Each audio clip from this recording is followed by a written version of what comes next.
So it is going to ring once at 6 and also twice at 8. I'm going to clap maybe at 1. Thank you so much.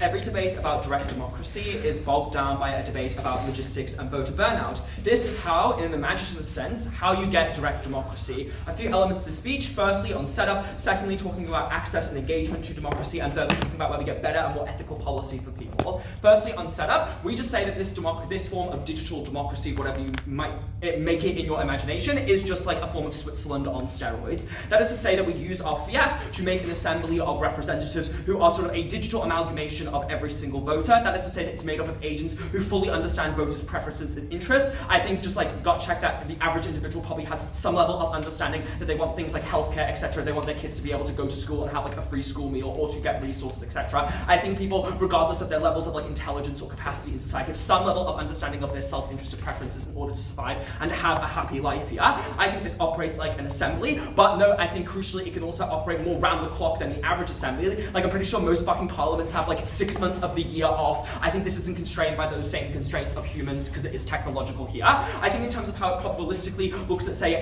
the relationship of humans and how it accounts for preferences, I think the AI individual agent that makes up the assembly probably holistically weighs up the person's beliefs and interests, etc. Note that it has access to your subconscious here. There's no things that you can necessarily, I think, hide from the AI agent here. It fully understands your preferences. I think the AI just kind of operates the debate as you would in, say, an assembly or a debate about discussion about what to pass, etc. here. But note that it can probably do it a lot faster because of like computing power and all that like AI snazziness, where AI can do things a lot faster here as well. And I think the crucial thing in terms of people's relationship to this, how this assembly works, is now the average person feels like they are actively the democracy, and that they actively live in society and they have preferences on things, and those preferences evolve. That AI agent simultaneously also replicates that in terms of when the assembly meets digitally in order to discuss and implement policy on a societal scale, and you feel like you have a far more active process in that. I think you still have things like ministries and public services who write a policy recommendations and send them to debate, etc., and help implement policy. I still think you have things like advocates trying to persuade people and trying to like lobby on certain preferences, etc., but crucially they now have to lobby to the entire population or vast swaths of the population as opposed to a couple of politicians that are more corruptible here. But also I would note that we still have governmental structures. Like I still think you have local governments and state governments. I still think you have those things on the basis of efficiency because you want to divide up and have divisions of powers, etc., so power isn't consolidated in one area. I don't think we topple every single system and every single way that a democracy entirely works, but at the levels that they do work, they now operate on this sort of AI assembly here as well.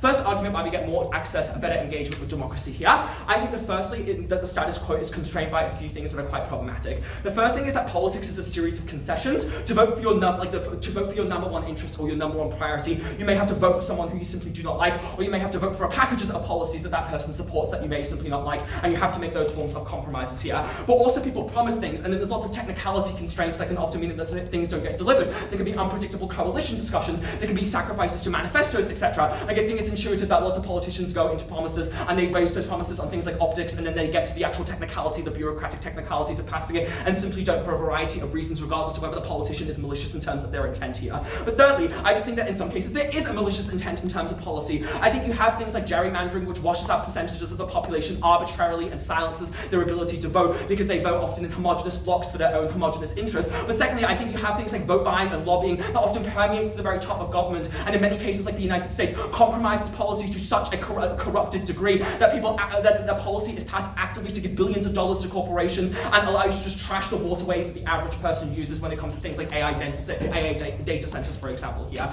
We think that in the status quo, democracy is just too largely a facade, and people are gaslit into thinking that they have a voice. The status quo is full of lobbyists who capture the tip of the political hierarchy, whereas in the Delta, I think in the Delta and our side of the house, you have a system in which if you do want to lobby the system, you have to appeal to the population more broadly. You have to genuinely convince people of those preferences rather than just convincing a couple of politicians and those politicians gaslighting the population into thinking that it's in their best interest here. Therefore, there is now an incentive for voices to actually be heard, and that unlocks a level of new democratic engagement that that the status quo simply lacks too much. I think then, as a result, specific groups whose preferences are currently suppressed lack agency in this representative system because how it operates as a facade of representation, and they are too lost in their lack of those preferences in order to express them. They're too lost in the fact that they simply do not have healthcare, or they do not have a lot of crucial amenities in order to go out and trying to create meaningful levels of political change. The average person simply cannot go out there and do all of this protesting and fighting for themselves when they are literally trying to survive in a situation where they do not have a lot of their preferences to make their lives better here. So the crucial benefit we give is that you can at least have some sort of seat at the table. I think this team might come up and say, oh, well, we simply have a now digitally enforced tyranny of the majority here. Well, we say that the disenfranchised have been so washed out that I think at the point that you give the average person now a seat at the table en masse, that minority will have a massively dominant position in terms of the assembly, in terms of what happens on the assembly and what influences the assembly and the policy discussions that happen on the assembly. I think the delta is so massive in terms of moving people from being disenfranchised to now having some seat at the table and being listened to. Let's talk about better policy and ethicality here. And the crucial thing is just now that you have an assembly which is an amalgamation of everyone's preferences and understanding, you have guaranteed and certain protests and objecting to major policies and different positions. Let us just say that minorities who make up a respectable percentage of the population, but not the majority, and also then sympathetic elements of the majority that exist in the status quo, can put some fight to the assembly on policy issues that matter for people who are incredibly vulnerable, who have in the status quo structurally less political power here. I think what this means is that you're more likely, because the assembly might have compromises still, there might be rules based on the majority, but you're more likely to have some level of fight for carve-outs and exemptions and compromises, etc. But also, crucially, considering there's no traditional elections in the sense that you have individuals and parties fighting for optics and fighting on all lots of those arbitrary metrics, you have less fear-mongering that is comparatively empowered without a strong countervailing response or general polarization, or tends to toxify the political narratives that surround society. I think that you also get past steps of massive amounts of bureaucracy in which people are party infighting because of arbitrary party ideological alignments. I think when you represent the average individual, you simply represent their core preferences on true issues. I do not think the average individual's preference is just pure loyalty to political party A. It is, I want these for me, I want these for my children, I want to survive better in X, Y ways. As a result, I think you are less bogged down by those forms of arbitrary things that have come as a necessity in having democracy that is constrained by human limitations and not technological imitations here. And that is to say that now we are not worrying about optics in that traditional sense. Policy can morph and adapt to the preferences of the population. Not only are there advocates in this world, but if there are shifts in preferences of the population, let's say this population suddenly becomes really much more having pro-access to abortion in a certain part of the world, then the Assembly's debate is naturally going to adapt to that, and that's going to be a far more focal issue that it debates upon here. This team might come up and try to symmetricize all the flaws of discourse in this debate and do a bunch of mitigation about the theoreticalness and the creativity with how the Assembly works. But the most certain thing we can offer you is you have a guaranteed countervailing voice at the Assembly. You have a guaranteed representation of potentially every view that can exist on an issue here. There are so many arbitrary ways determined by money, arbitrary ways determined by racism and prejudice that have given certain people power and arbitrary access to that power that deem what democracy talks about and then what democracy implements. When you have an assembly which is an amalgamation of everyone's preferences, you offer some level of opposition here that is comparatively better than the status quo, where they are washed out, they are gerrymandered into silence, and they have no ability to exercise their preferences. Hopefully this is not the last time, but proud to propose.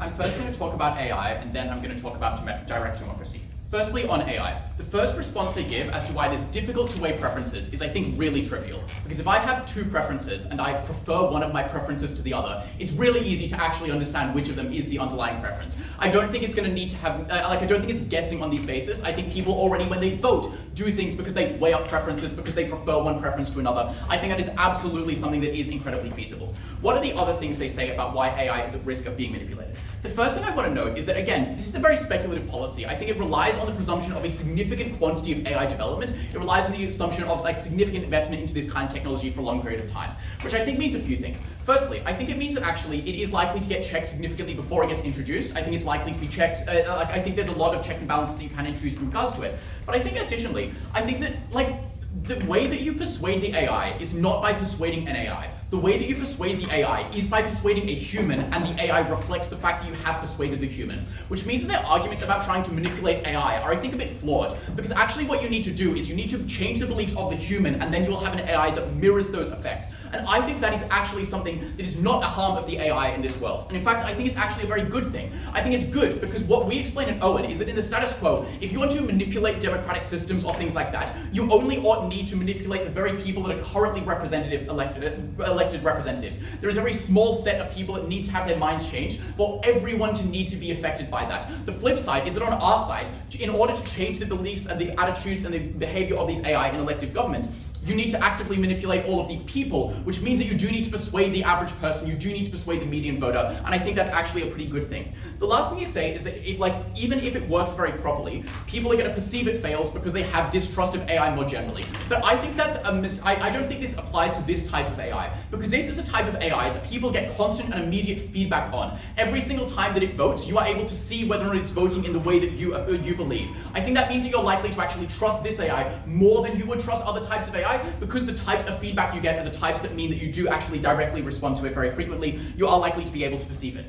So I think that their arguments about whether the AI is likely to be manipulated, I think don't work. I think that's unlikely to apply. I think that you are able to value your preferences, like preferring a preference is just weighing preferences. And secondly, I think people are generally likely to trust this AI. Flip I'm now going to give is why people in the status quo often don't trust the government, because then that means that we can then access all of the harms they point about what happens if people don't trust the government. People often don't trust the government in the status quo because people are not represented by elected representative systems. They explain a lot of ways they can try and reform it, but all of these ways just mitigate existing harms. They do not delete existing harms, and there are many reasons why people are still manipulated. Firstly, we explain at Owen that lots of people live in electorates where they just will never have their voices heard. And even if you have independent electoral commissions, there's always an incentive to create safe seats, because that means you don't have elections that swing every single seat every time there's a very small margin of change in what people believe. So there are always people that live in seats where their votes functionally do not matter, because they are held by very large margins. They're never going to be perceived as mattering. So those people are often locked out of politics in the status quo. We explain the types of people that become elected representatives are always disproportionately privileged, because there's an amount of time sink that you need to campaign for politics and things like that. That means that people from marginalized backgrounds feel unrepresented in the status quo. They feel as if their voices are locked out of politics. All of these are reasons why the status quo, even if we reform it perfectly and create an entirely independent electoral system where there is no corruption, no election manipulation, is always going to have barriers that mean that lots of people feel like they're not represented. And that means that you then have all of the harms that they want to talk about in terms of people opting out of other forms of government behavior and things like that. Their biggest claim is they say you're going to have terrorist attacks on governments because people don't trust the AI. But I think firstly, the burden of that is so unbelievably high. Firstly, because they themselves say that you're unlikely to be very switched on to politics, so it's very unclear why, if everything they say is true, people really feel as if there's much impetus to do this. But additionally, I think it relies on a very, very extreme level of manipulation and misbehavior by this AI. I think they don't meet the burden to prove that argument. Next, on accountability. They say that people are unlikely to learn about politics, and that means that you end up with worse democratic outcomes. And they say that in the it's very good that swing voters have disproportionate say.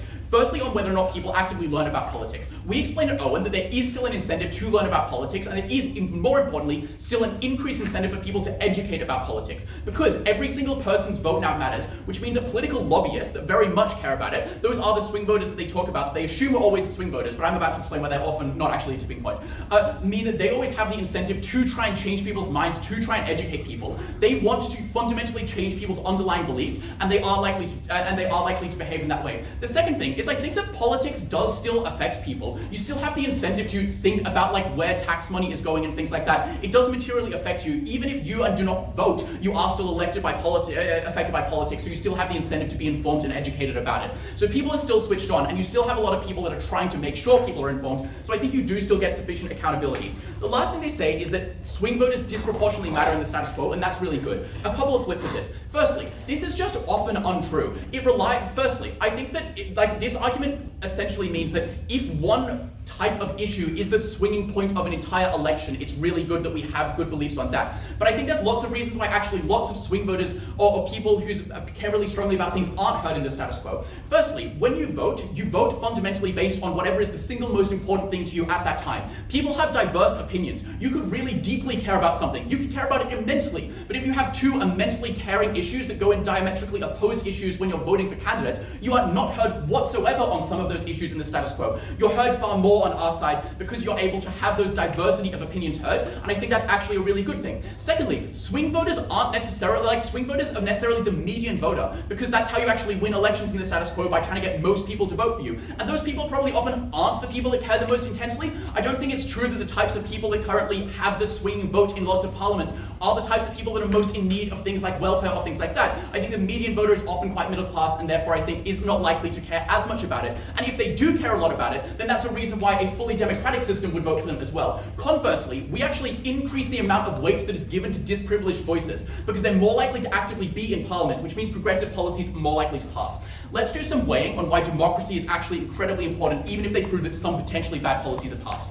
Firstly, we explained that in the status quo, there is a problem of the state just having too much control over your life. The state is able to command your taxation. We say taxation without representation is theft. The state is able to do things such as like control a monopoly of power and violence through the police forces and things like that. Those are things that significantly increase people's lives, and if they do not have direct accountability to control how the state is able to use that, we say that the use of that force and the commanding of that taxation is fundamentally an illegitimate use of that government. We're the only side that's able to legitimize the use of the state in these ways, because every single person's voice is actively heard every time this state changes the ways that it uses that power and it commands that money. Secondly, I think that lots of policies fundamentally do not have objectively correct answers. They are often quite complicated moral questions, and there is not an objectively correct way to try and decide whether those policies are good or not. I think the only way to legitimately determine things like moral issues is to actively get to the opinions of every single person within that state to determine what they care about. The problem is that a lot of social issues like this often are not heard sufficiently into the status quo, because when people vote, they vote on the thing that is most singularly proximate to them, which is disproportionately things like economic issues like taxation that affect you very immediately.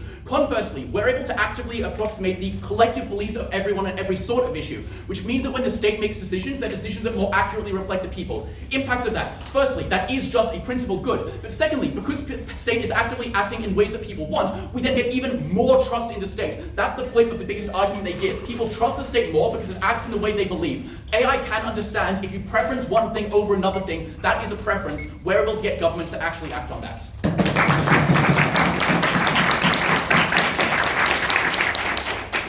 We're going to have a second app for a verifying speech. Now let's move on to second minute. Here.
Welfare policy comes at the direct expense of my needs. It means I have to pay higher taxes to help strangers, but I will always vote in favour of welfare policies because I prioritise my belief in supporting the most disenfranchised people over my need to have money. My ability to weigh these factors and decide what I care about the most is what gives me agency and is my most fundamental right, and I should always get to make that decision myself, and it should not be outsourced to an AI. This team says the AI can perfectly weigh up someone's beliefs, preferences and needs, but there is no correct answer answer, it is impossible to algorithmically weigh my beliefs over my material needs, which means this team must accept a trade-off, and they must accept that the AI votes differently to how the person would have voted. So if the AI weighs it up perfectly and they vote in the exact same way the person would have, then there is no difference in this debate, and that AI is just being a person and they are just taking your job.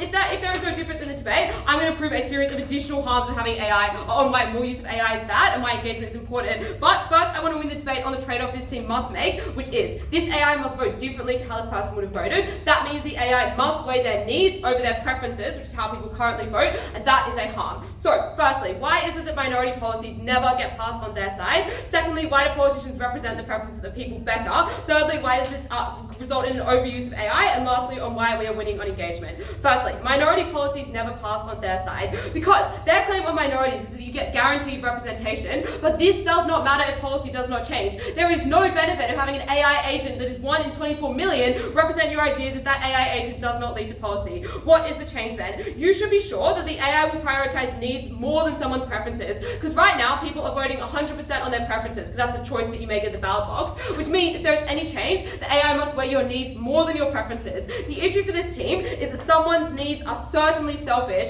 Someone's needs is to have more money, which means they will always oppose tax and higher spending on things like welfare and education and hospitals. Someone's need is to have things like access to cheap land, which means they will always oppose things like indigenous land rights, or things like, or they would always support something like invading a weaker neighbouring state to access more land. The problem is that people's needs are always in their own interest. What makes us moral and what makes us people is that our beliefs and our preferences override our needs. And that is why I believe that states should have sovereignty, even when that conflicts my need to have more land and economic growth. That is why I believe in welfare, even when that conflicts my need to have higher taxation, which means the policies that they get on our side will always be policies that prioritize the needs of the majority at the expense of the needs of the minority. They will never get policies that support things like indigenous land rights or policies that support things like welfare, and that observation is damning for this team. Secondly, why do politicians represent the preferences of people comparatively better on our side? Because their claim is that politicians package many views together, they don't deliver on the promises they make, so it's better to be represented by an AI agent. Firstly, voters have many options when they are choosing between politicians, and I think that exists in many countries right now. We can ensure that to a greater extent using our fiat, by ensuring things like elections that are free and competitive, by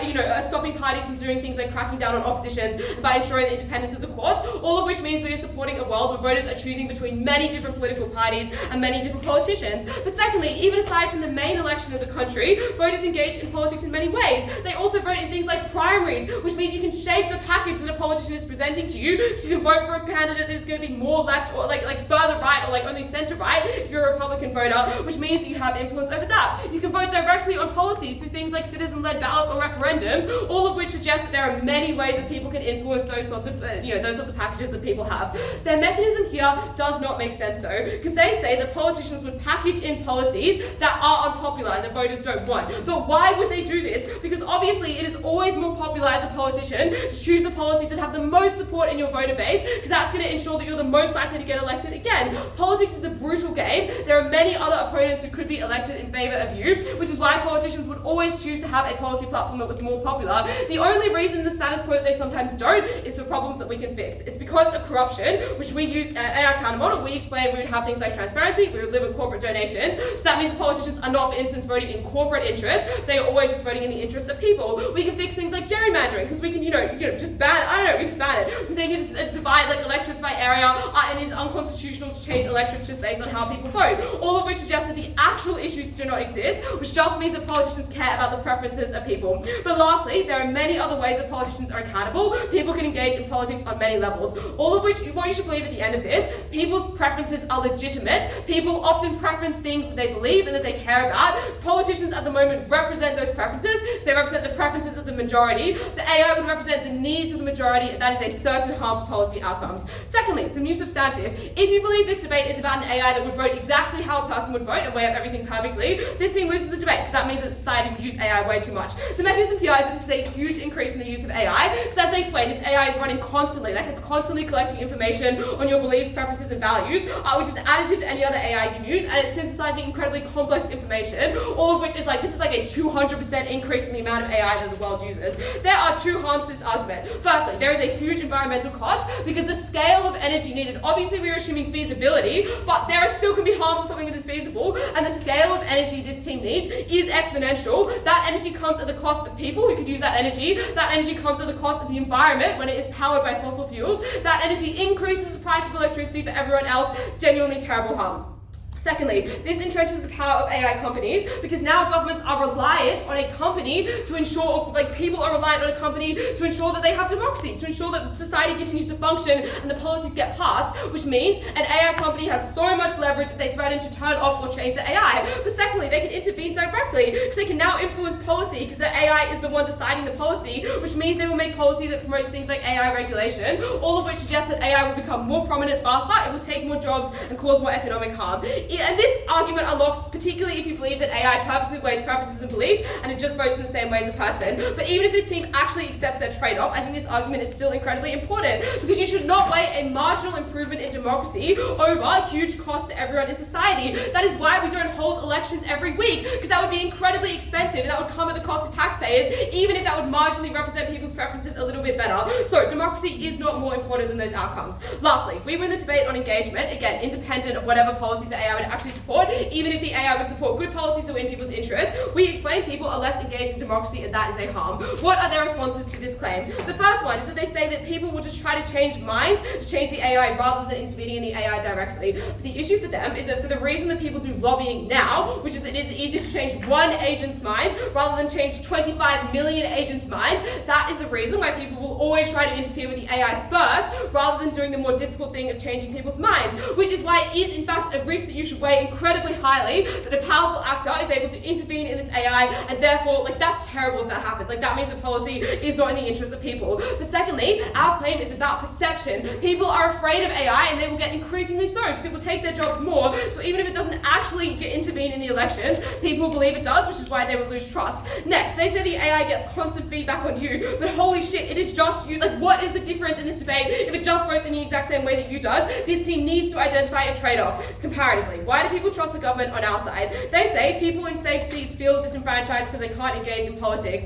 But firstly, as I've already proved extensively, there are many levels of government that you can engage in, even if you live in a state seat. But secondly, it is easier to have more influence over politics on our side, because on their side, if your belief is a minority belief in the country, that belief will never be heard in government, that policy will never be passed, because you are always in the minority and that will never change. If you are in a safe seat, you can move, you can vote for different parties, you can donate to parties, you can engage in campaigning in other seats and other areas that you care about. People have agency to be engaged more on our side. On their side, if you're in the minority, you are condemned to never have your views represented. Clearly vote deciding.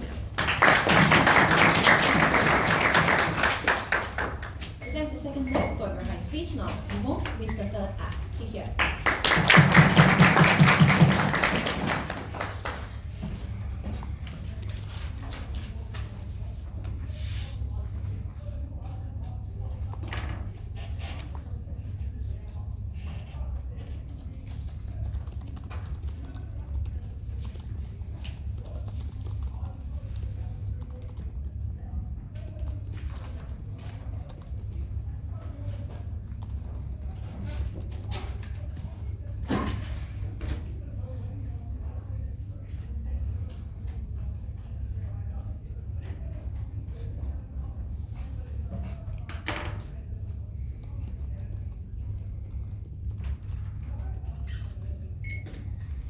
Neg do to cast doubt on our policy, question when they ever conclusively defend their own. When was the last time you saw a candidate for an election that truly spoke to you?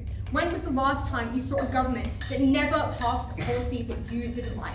The status quo is tyranny of a terrible political system, and this team never do the work to explain why theirs is conclusively better. I think that's a lot of work Jehiel needs to do. Just observe at the top of this debate that this world exists in a prospective world where there is an advanced AI that can know exactly who you are. Under their world, that is probably an advanced AI that can convince politicians directly. When Mayor says that there will be things like interventions that allow this AI to be corrupted, obviously that is a harm that exists on their side as well. We would rather take the chance that the AI can at least represent you. On their side, I think all the harms are pretty symmetric. A few things here. Firstly, is there an AI that votes the same as you? Because this team say there's no difference in system if the AI votes the exact same as you.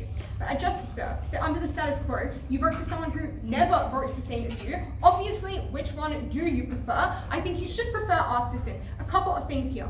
Firstly, as Owen explains, we're not replacing elections with AI. It's not that the AI casts your ballot at the ballot box. This is an AI that chooses which policy directly is specifically good for you. That is a clear difference. Then what we explain is that we never have to make a trade-off on the policy that we like, because there are literally two parties in almost every election. You have to pick whichever one is the least bad. And even when there are independent election commissions that are able to regulate the corruption of that party, obviously the majority of people in that party are not you directly. They cannot speak for you directly. What we explain is that we are able to do things like remove the necessity to concede on every policy other than your favorite one. This team say that why would you ever choose to have an unpopular policy? I can think of pretty intuitive examples. The fact that the Labour Party has a caucus election because its representatives cannot always agree with each other. I think that it's pretty intuitive that you have to make a lot of concessions. But also, you just have to concede because you don't know everything. You have to concede to the RBA because you do not understand how economic policy works. You have to concede to the people. I think it's pretty intuitive. Let's talk about policy, then engagement, and then bureaucracy. Firstly, on policy, 4 responses. This team say, firstly, there is a majority of complacence because people don't really care about stuff that doesn't affect them. 3 responses. Firstly, just observe what they care about even less. Funding foreign militaries that are funding genocides. I think they care a lot about doing less of that. They care a lot about doing less of spending $40K on reprinted plaques. I hear that's something that happened in Sydney recently. Or spending $10 million on changing the colour of the Queensland government logo. There are a lot of places that we discreetly save money for the government because there are a lot of things that people care a lot less about than they cared about welfare. What that means is that, secondly, all the reasons that you are vaguely against welfare because it is expensive and costs you taxpayer money don't exist because your taxes don't have to increase, right? But I think that what that means is your policy direction moves further towards your fundamental beliefs. I think the average person is fundamentally empathetic. The average person thinks that death is bad. The average person thinks that people deserve access to healthcare, and that is an intrinsic belief they hold. There is no reason why your needs and your beliefs get sacrificed in the way that Tuan explains they do. But thirdly, just observe, the average person doesn't need welfare. The average person needs healthcare that doesn't cost them millions of dollars. I think the average person in every government around the world would support this policy. The second thing they say is that no one gap about other countries, so you get really awful foreign policy. Obviously, this is diabolically tense with the rest of your case. You have to pick which one of those arguments you want to support because they say when you feel complacent, nothing happens. So if you didn't gap about other countries, obviously nothing happens. But just observe, I think the average person vaguely likes being able to do tourism, vaguely dislikes the fact that you could get bombed. I think that argument falls out of debate. The third thing they say is that people's beliefs are contradictory to themselves and can't be evaluated. Harry responds pretty conclusively to this, that we evaluate our preferences so very much that I think the AI knows how you want to evaluate your preferences. I think it's pretty intuitive that this can happen. But secondly, observe that people's preferences have to be more contradictory under the status quo and under their system. And that is for the reason that you have to pick a policy and pick a party to side with 100%. And as I explained, that party will never 100% align with your perspectives. But thirdly, we're able to do things like take preferences to their logical policy ends. People's preferences they've been unable to express because they don't know how it gets resolved in the rest of the world, or because they just never have an opportunity to express it politically. Neither political party in Australia supports Australians becoming a republic, but the average Australian would support Australia becoming a republic. Those are all preferences that we get to express uniquely on our side of the house.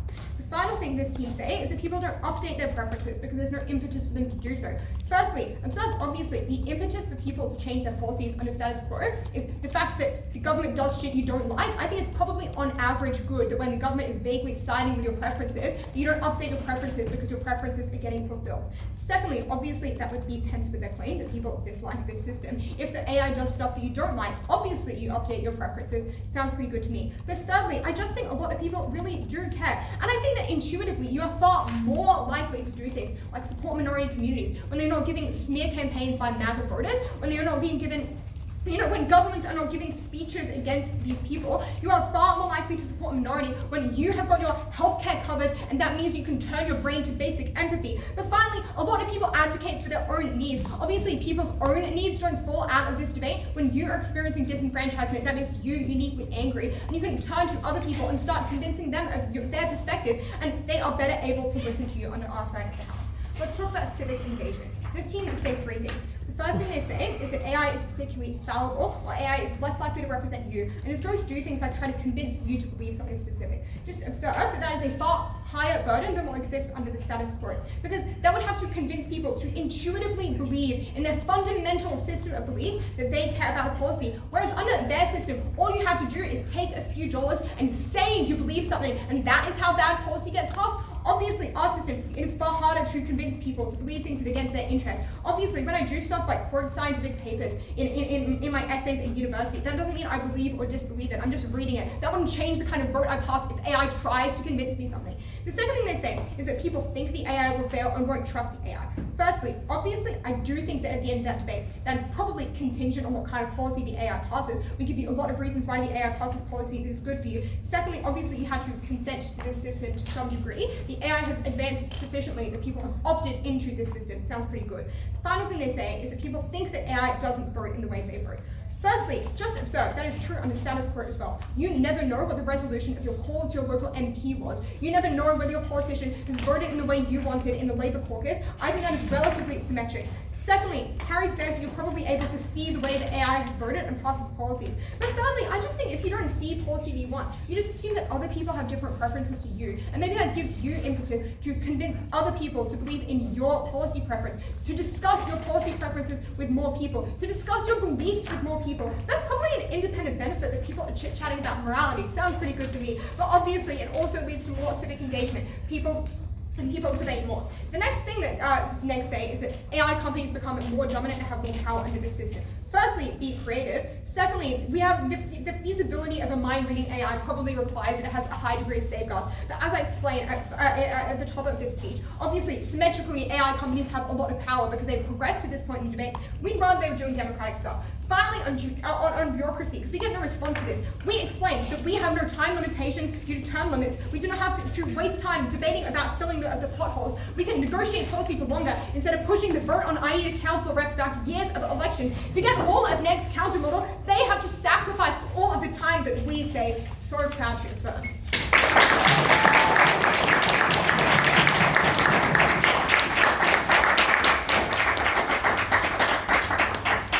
Well, that's the after my speech. Now let's move on to the next here.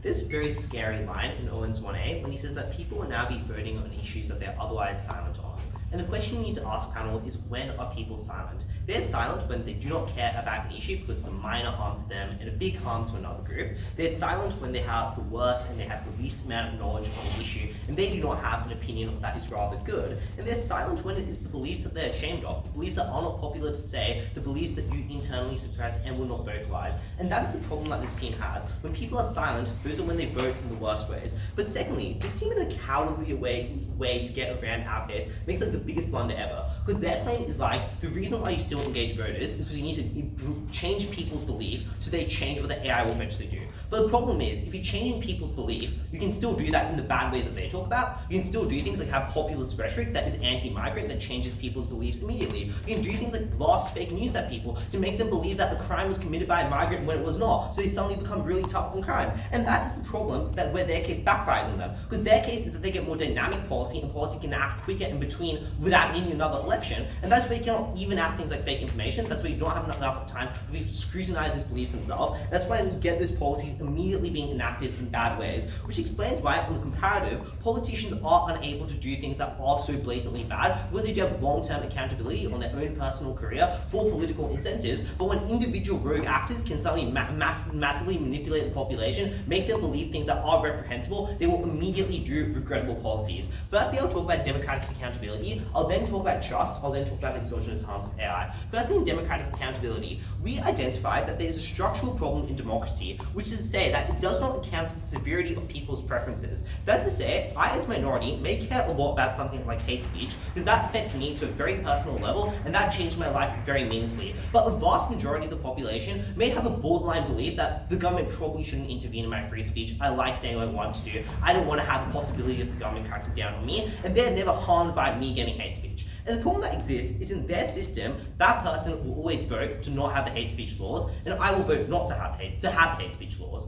But we would say counterfactually, when they do not actually care, that is never a meaningfully voting issue for them, which means that they never take that to the ballot box, and that is something that they never vote upon. And we explain this exists in many things. It exists with things like queer rights, with Indigenous land rights, where often a small minority cares a lot, and a big majority doesn't. And the reason why is what they point to, things like politicians having to compromise votes, are good things. It means that politicians cannot alienate a set of voters who are often swing voters for a very long period of time, because they must moderate their belief not to do the regrettable things that they talk about. Their responses to this claim is to say a fewfold. The first thing they explain is say, what about when people care about two issues to a very large extent and they cannot capture it? The first problem I'll explain is we would say that the person who cares a lot more about one issue over the second issue should probably have somewhat of a weighting towards it. But secondly, we'd say that parties often can exist within niches. For example, the Teals in Australia come to prominence without issues that people care about that don't align with major parties. So over time, their issues are solved, whereas our issues are fundamental to the type of model that exists, not the current formation of it.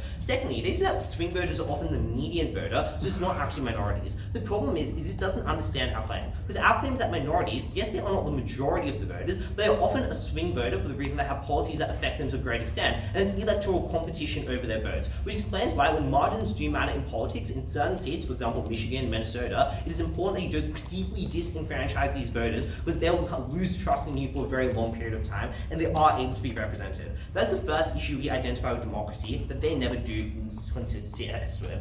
And the reason why this is important is the problem that they have minority rights is structural. At the end of the day, less than 10% of the population will be queer, only 2% of people will be Indigenous, and no matter how many seats they can get, and no matter how many voting personal AI agents they can guarantee in Parliament, they will not be able to win the numbers game. What you need is for those 10% of people to be the only people who are really speaking out against the issue, which explains why they lose on the minority issue. Their claim is to say, what about gerrymandering, which locks out minorities? We explain a series of ways that we can fix this in the counter model. We can do things like buy into international scrutiny and have things like independent boards creating voter maps and things like that. But secondly, we explain that we're able to scrutinize this over time, and it explains why over time minorities can often become engaged in the type of political movements, because they can do things like protest, they can do things like make a lot of political change, do a lot of donations with it for themselves when issues they care about are directly done. Their claim then is to say that people can still do things like minority slander, and they can do things like hate speech and populist rhetoric that can distort politics. Firstly, we can countermodel things like fact-checking and providing information, but secondly, as I pointed out in my intro, the problem is this exists on their side, because they are still reliant on changing people's beliefs, but when they do it and there's not a politician that is attached to it, you have no one to hold accountable into the long term, you have no one who takes the brunt of the blame when that rhetoric does not work, which explains why we win on that metric.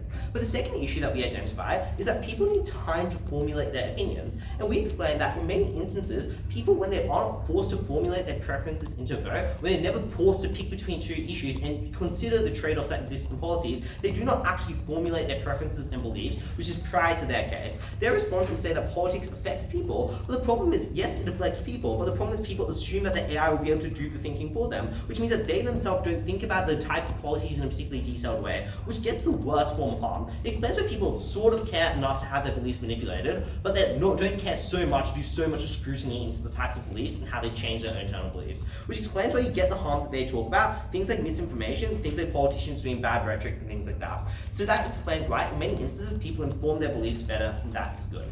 Next thing I want to talk about trust in democracy. They say that people don't trust democracy because you never get a vote. We explain that minorities over time can form parties for the reason that often minorities live in the same sort of areas. Things like gerrymandering often guarantee the existence of minority seats existing in some areas. And we'd explain that in many instances, they can do things like protest. They can do things like, even if they are the majority of the population, they can do things like make a big impact on the rest of the world, and they can have themselves be very visible, which means that they can still get policy through. Which explains why in many instances, people believe that the democratic system can change, and they have seen examples of changing. Compare that to what they are claiming, which is AI taking your vote. I just want to ask you, everyone in this room, if AI was to take your vote, how would you feel? People are skeptical, they see it as monopolized, they see it as existing by big tech, and people would just become and lose faith in democracy. If you went to Bangladesh, where they just had their first free and fair election, and you told everyone, we're getting rid of your votes, and Western AI companies are going to come in and determine how you vote, people would not trust that, people will protest, people would be willing to cause terrorist organizations and things like that. Their claim is to say there'll be so much scrutiny, and we'll have so many checks and balances, but the problem that exists is regardless of the checks and balances they have, people don't trust the people doing the checks and balances. They don't trust the government, they don't trust the AI companies that say they're regulating themselves, which explains why people never buy into it. And in those instances, even if you believe that their claims like the AI is so intimate to you that you trust it because it knows everything about you, often people react the opposite way. When there's AI that knows their consciousness, knows everything about them, they feel like they're being manipulated by the AI, they feel very vulnerable to the AI, and often they do not want it to be the sole thing that bridges their connection with the gaps of them and the state. And that explains why in many instances people are willing to buy out of the state completely, people are willing to do things like terror attacks, and that is bad. But finally, we just win this debate by explaining that there are exogenous harms to AI. Things like 21 million AI agents existing in their world in Australia alone, in every country in the world. This is a huge amount of energy use. This is an argument made and made to no response. Just because they assume feasibility, there's still a trade-off to the feasibility, being energy use, being data centers being used, being the cost of AI increasing for every other industry, which explains why in many instances they land or critique harm that exists regardless of the debate. Finally, they have an exogenous claim, which is to say that AI can shift policy quickly. I already explained why AI shifting policy quickly is bad, because misinformation gets channeled into policy change quicker. But secondly, this results in harms to business confidence. It means that people can't plan their daily life. It means that they get sunk cost of policies, and it means that policies where they flip-flop all about, you get things like wasted investment and allocated inefficiency. For these reasons, when people don't know something, they probably shouldn't be voting and change our world based on ignorance. Very proud to the game.